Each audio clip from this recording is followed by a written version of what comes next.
Hello दोस्तों, नमस्कार।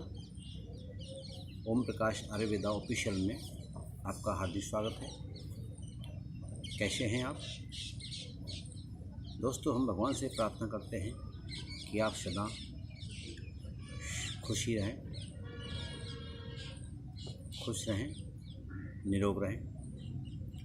दोस्तों, काफ़ी लोगों की चॉइस पर हम आपको आज बताने जा रहे हैं, क्योंकि कुछ लोगों के कमेंट आती है कि आप हमें कष्ट के साथ जो पेशाब उतरता है उसके बारे में कोई दवा बताएं। तो दोस्तों, आज हम आपको इस वीडियो में कष्ट के साथ जो पेशाब उतरता है उसके बारे में कुछ चर्चा करेंगे। दोस्तों, ये जो तकलीफ़ होती है बड़ी असहनीय होती है। ज़्यादा मसालेदार चीज़ खाने से अक्सर ये बीमारी पैदा होती है। कुछ गरिष्ठ खाना खाने से भी ये बीमारी पैदा होती है। दोस्तों, इसके जो लक्षण हैं वो ये हैं कि जब भी रोगी को पेशाब आता है तो बहुत असहनीय पीड़ा होती है। उसे बूंद बूंद करके पेशाब उतरता है और शरीर में बुखार हो जाता है। कई बार कपकपी बन लग जाती है शरीर के अंदर और रोगी गिर भी जाता है, बेहोश हो जाता है। तो दोस्तों, ऐसी बीमारी से बचने के लिए आज हम आपको कुछ घरेलू उपाय बताएंगे, जिससे कि आप पूरा फ़ायदा उठाएं। यदि आपको वीडियो अच्छी लगती है तो आप इसे लाइक करें। चैनल पर यदि आप नए हैं तो चैनल को सब्सक्राइब करें। तो सबसे पहले आपको हम उपाय बताते हैं कि जो हर घर में मौजूद होता है। हम अपने उन्हीं मिर्च मसालों से, जिनको ज़्यादा खाने से बीमारी होती है, उसको यदि हम एक अनुपात में खाएं तो बहुत ही ज़्यादा उससे हम इस बीमारी को दूर कर सकते हैं।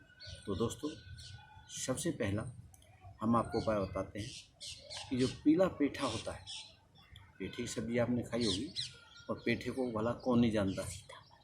दोस्तों, पीला पेठा उसका आप रस निकालें, लगभग 2 चम्मच यानी कि 10 ग्राम, और 5 ग्राम उसमें मिश्री मिला करके यदि आप इसका सेवन करते हैं तो आपका जो पेशाब कष्ट के साथ होता है वो बड़े ही आराम से आएगा। दोस्तों, एक छोटा सा उपाय आपको बहुत जल्दी इस बीमारी से निजात दिला सकता है।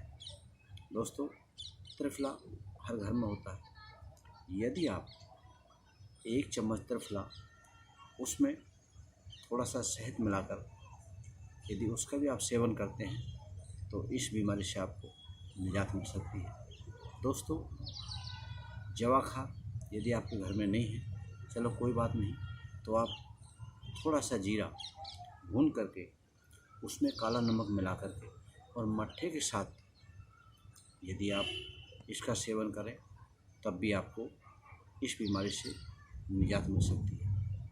दोस्तों, इस कष्टकारी बीमारी से बचने का एक उपाय हम आपको और बताते हैं।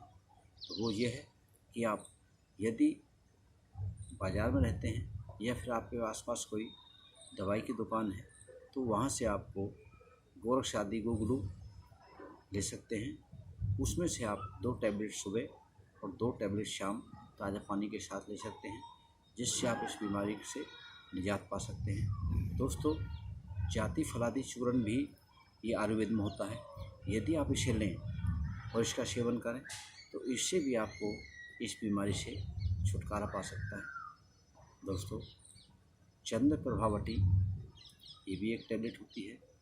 ये भी मूत्र संबंधी रोगों में काम आती है। आप चाहें तो इसका भी सेवन कर सकते हैं। 2 गोली आप सुबह और 2 गोली शाम, यदि आप इसको ठंडे पानी के साथ या दूध के साथ लें, इससे भी आपको इस बीमारी से छुटकारा मिल सकता है। दोस्तों, तो ये हमने आपको कुछ जानकारी दी है जो लगभग आपके करीब ही मिल जाती हैं। और एक बात और, यदि आपको इनमें कोई भी दवा आपके पास नहीं मिलती है, क्योंकि मौसम के अनुसार कई बार क्या होता है कि पेठा नहीं मिलता है, या फिर कई बार होता है कि त्रिफला घर में नहीं होता है, कई बार हो सकता है कि आपके घर में कोई चीज़ ना मिले, तब आप क्या करें। तो दोस्तों, आप पानी तो घर में मिलता है, आप थोड़ा सा पानी लें, उसमें काला नमक मिलाएं और थोड़ा सा शहद मिला के उसको गर्म करें और उसे 1 या 2 गिलास गर्म सहता हुआ पानी पिए। इससे भी आपका ये कष्टकारी बीमारी काफ़ी हद तक दूर होती है। दोस्तों, ये हमने आपको कुछ जानकारी दी है। हम आशा करते हैं कि आप यदि इस बीमारी से ग्रसित हैं या कोई आपका दोस्त, आपका पड़ोसी इस बीमारी से ग्रसित है, तो आप उसे अवश्य इस इलाज के बारे में बताएं। आप इस नुस्खों को प्रयोग में ला सकते हैं।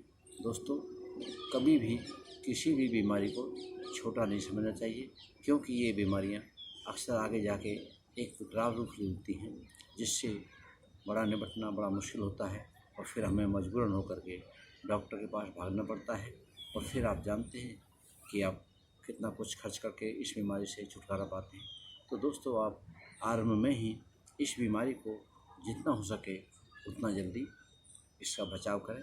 आप जैसे भाइयों की कमेंट आने के बाद हमने आज आपको ये थोड़ी सी जानकारी दी। हम आशा करते हैं कि आप इसका पूरा फ़ायदा उठाएंगे। तो दोस्तों, इन्हीं बातों के साथ, इन्हीं नुस्खों के साथ हम आपसे नमस्कार करते हैं।